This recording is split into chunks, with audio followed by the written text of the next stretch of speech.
تتجه الأنظار إلى المؤتمر الدولي المقرر أن تنظمه فرنسا في 17 من الجاري لحشد المساعدات للجيش اللبناني وسط الظروف المعيشية الصعبة التي يعاني منها.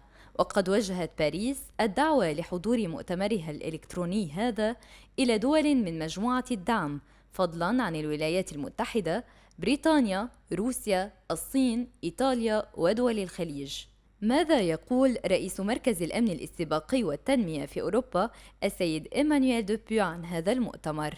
La crise politique, financière et monétaire a eu un impact, ne serait-ce que dans la difficulté d'honorer le traitement et le paiement des salaires des forces armées.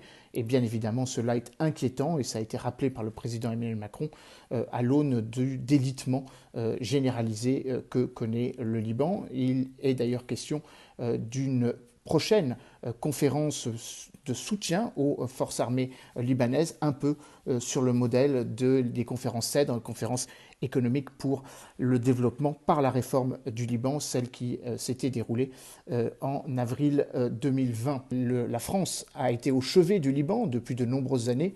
Ayons à l'esprit le contrat de 3 milliards d'euros, contrat intitulé DONAS, dont à l'Arabie Saoudite, puisque ce financement des forces armées, financement avec comme objectif de renforcer, de moderniser les forces armées libanaises à travers le paiement par l'Arabie Saoudite à hauteur de 3 milliards de dollars en 2016, avait permis aux forces armées libanaises de récupérer et de bénéficier d'un certain nombre d'armements. En l'occurrence, 31 contrats d'armement avaient été signés dans l'objectif et le but d'avoir donc une modernisation de ces forces armées, appareils de visée nocturne, véhicules blindés légers, des drones légers également, du matériel de déminage et 48 missiles anti-chars Milan. لهذا المؤتمر أهمية كبرى معنوية ومادية للجيش، كما رسالة سياسية واضحة من الإدارة الفرنسية تأتي بعد الزيارة الأخيرة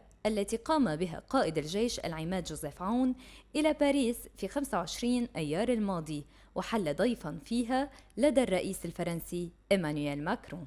La visite du chef d'état-major des forces armées libanaises, Joseph Aoun, à l'invitation de son homologue François Lecointre, n'est pas une nouveauté en soi. Néanmoins, là où il y a une nouveauté, c'est que pour la première fois, ce chef d'état-major des forces armées libanaises a été reçu par le président de la République, Emmanuel Macron, à l'Élysée. La question qui demeure est la portée politique de cette réunion.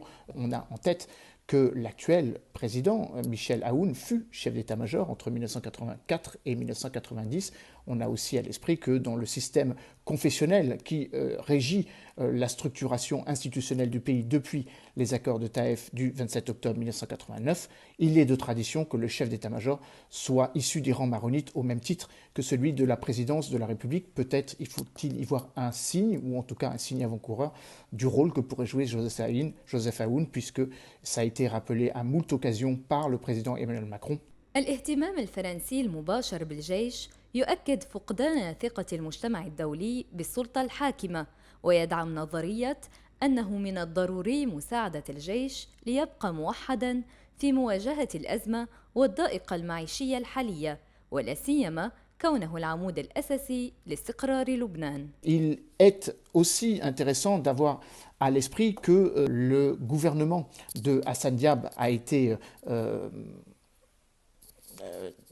n'est plus en place, ou n'est plus effectif depuis maintenant plus d'une année, et que malheureusement le gouvernement de Saad Hariri n'a toujours pas été validé, étant donné qu'il n'y a pas de consensus au sein des 128 députés qui composent l'Assemblée nationale libanaise. Il est évidemment particulièrement